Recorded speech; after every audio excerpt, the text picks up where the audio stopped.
Kinabahan ng mga fans, block party hatid ni Kai Sotto, kailangan ng improvement sa shooting. Napailing na lang ang import ng kalaban. Yan ang pag-uusapan natin for today's video.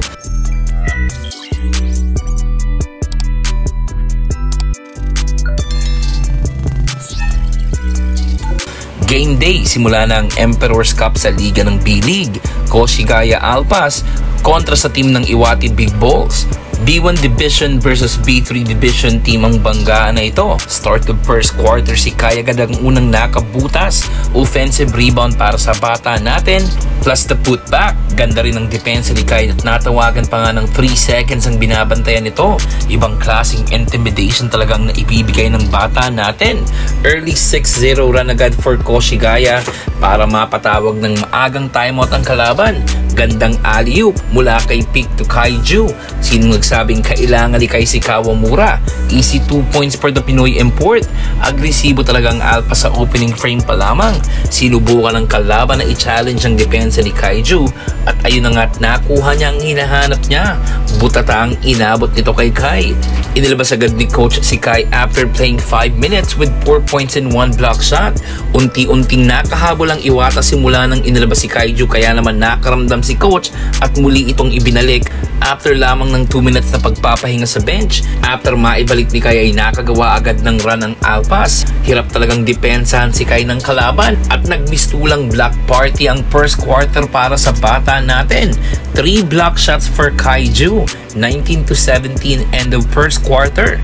Start of second period, dito na nga nakalamang ang Iwate. Wala na rin kasi sa ayos ang place ng Koshigaya at talagang sobrang malas ng kanilang outside shooting. 0 made basket sa 3-point area. Grabe ang defense ang ipinapakita ni Kai talaga sa game na ito. Another back-to-back block shots. Panglima niya na yan.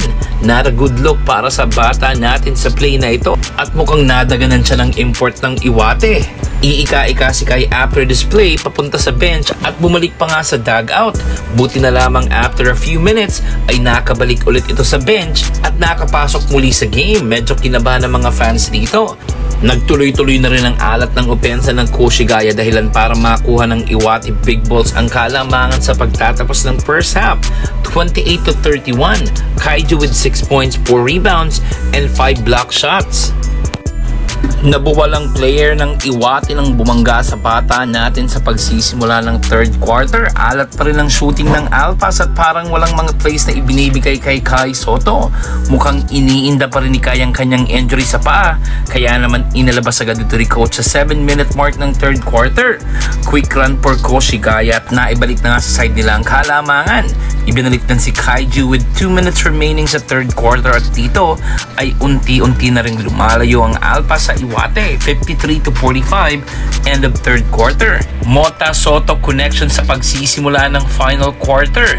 Alley-oop dunk for Kaiju. Maagang timeout para sa Iwate at mukhang nakukuha na ng Alpas ang momentum na kailangan nila para tapusin ang laro. Na-maintain na rin kasi ng Koshigaya ang kalamangan sa fourth quarter at lumobo na rin sa 13 points ang kalamangan nila under 2 minutes remaining at inilabas na rin ang kanilang mga starters para iwas injury na rin.